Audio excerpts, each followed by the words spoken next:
A minha oração é para que você esteja muito bem em Cristo Jesus. Hoje vamos ao Evangelho de João, capítulo 1.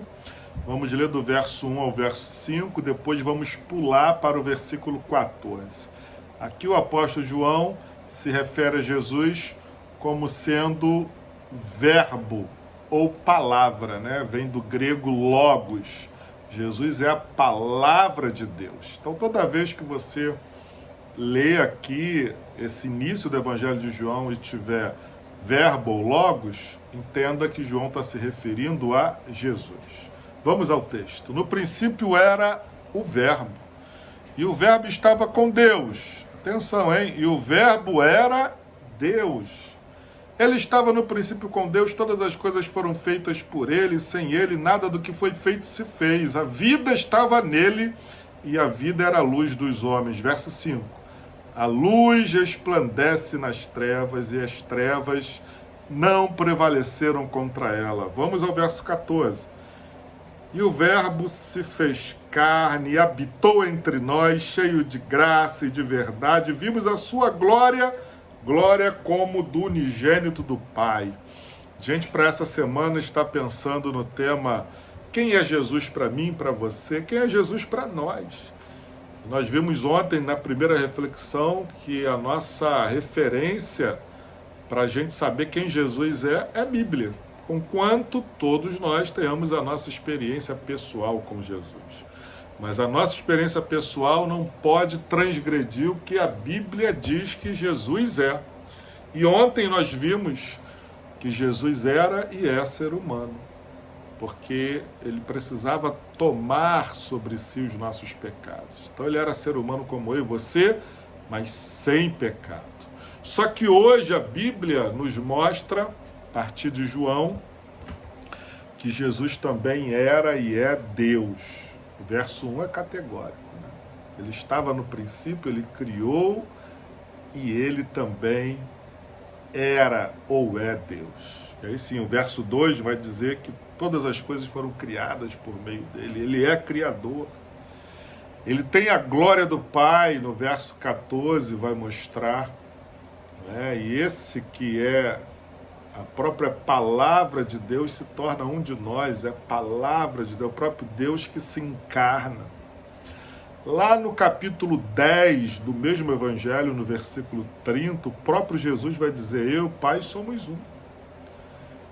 Lá em Apocalipse, a gente vai encontrar Jesus entronizado junto ao Pai, sendo adorado pelos anjos. Nos evangelhos, ele é adorado, ele consente, ele não reprova.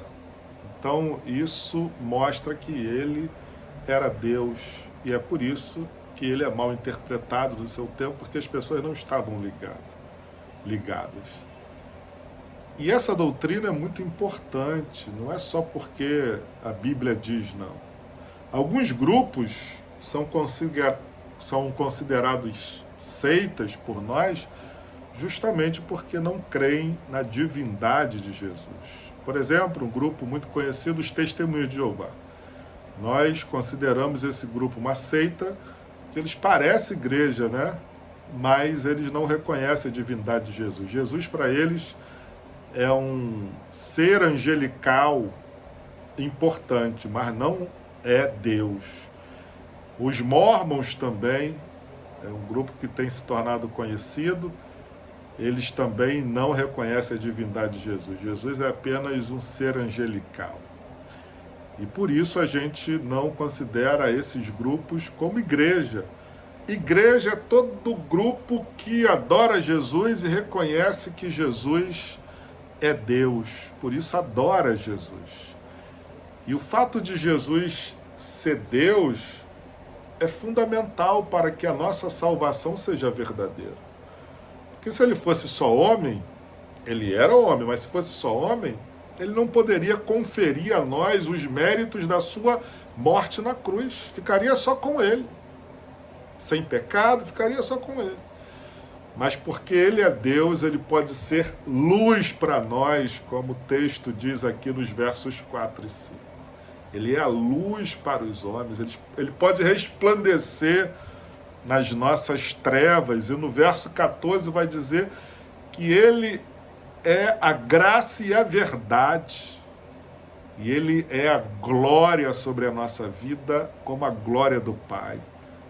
O clássico texto de Romanos 3:23 vai dizer que o pecado tirou de nós a glória de Deus. E Jesus restaura, porque ele é Deus. O nosso Salvador precisava ser Deus, não podia ser um homem perfeito, até porque não existe homem perfeito. Não podia ser apenas um homem sem pecado.